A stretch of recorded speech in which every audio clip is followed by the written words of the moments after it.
Umani naman ang batikos ang gobyerno sa isyu ng mga Pinoy na nakauwi mula sa Dubai nitong nakalipas pong araw. Paglilinaw ng mga nakauwing Pinoy, sila ay mga Filipino travelers na na-stranded at hindi mga OFWs na nakauwi. Ayan na po, ayan na. Ginalit yung mga Filipino na sinasabi niyong natulungan o naripat ng gobyerno, pinagmalaki ni Marcos, pinagmalaki ng DMW na mga ripat daw yung nanggaling sa Dubai. Puking ina talaga. Ayan po, nagalit na po. Sabi nila, hindi po kami ripat, hindi po kami mga OFW. But cause kami po ay mga turista lamang. Grabe ka, oportunistang. Napaka-oportunista tong gobernong to. Ha? Oh, talagang, ay, iwan ko lang, napakasinungaling, napakabudol ng administrasyong Marcos ito. Kaya pakinggan po natin ang kanilang galit o hinaing sa gobyernong Marcos na ito. Oh, ayan. Umani naman ang batikos ang gobyerno sa isyu ng mga Pinoy na nakauwi mula sa Dubai nitong nakalipas pong araw. Paglilinaw ng mga nakauwing Pinoy, sila ay mga Filipino travelers na na-stranded at hindi mga OFWs na nakauwi sa pamamagitan ng repatriation program ng pamahalaan. Erlo Bringa sa balita.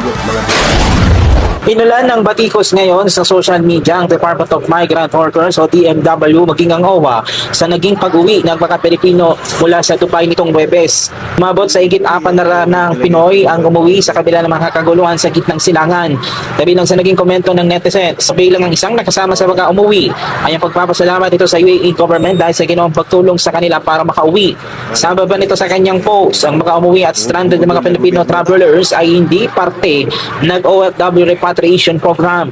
Mismo ang UAE government ani nang nag-shoulder ng assistance at related costs. Taliwas sa report ng ilang media outfit na sinasabing kasama ito sa OFW repatriation effort.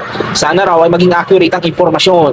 Sa isa namang post sa social media ng isa ding OFW sa Dubai, nag-call out ito sa gobyerno ng Pilipinas na huwag maging credit grabber dahil wala pa raw repatriation ng nagaganap sa mga OFW mula sa UAE. Tanging mga turista raw ang mga nasabing umuwi na sinagot umano ng UAE government. Sa isang Ayan po mga credit grabbers, mga kois, mga gayas. Mga oportunista. Budol, napakabudol na administrasyong Marcos na ito. Ayan po pong katotohanan, lumabas din. Diba sabi natin nakaraang mga vlog na stranded po yun, hindi po yun mga ripat. Oh, tapos yung ang ating reporter sa Malacanang Palace, grabe, napaka-oportunista. Kala mo naman talaga may natulungan sila. Oh, o hindi pala dahil sa government ng Dubai o United Arab Emirates, hindi makakawa yung mga Filipinong is stranded. Kita nyo, lumabas din ang katotohanan. Yan sinasabi natin, napakabudol. Sobrang budol tong administrasyon na to, mga kuys, mga gayas. Antayin pala magalit yung mga Filipinong turista. Ha? Mga yayamanin yan kasi namamasyal lang yan sa Dubai, sa Emirates. Ginagalit ko pa yung mga Filipino eh. Ay, gawin daw po ano yung opinion o reaction sa comment section ng ating video. Wala, budol tong gobernong to. Thank you for watching. Please follow our Facebook page Dudoy T 2.0 YT.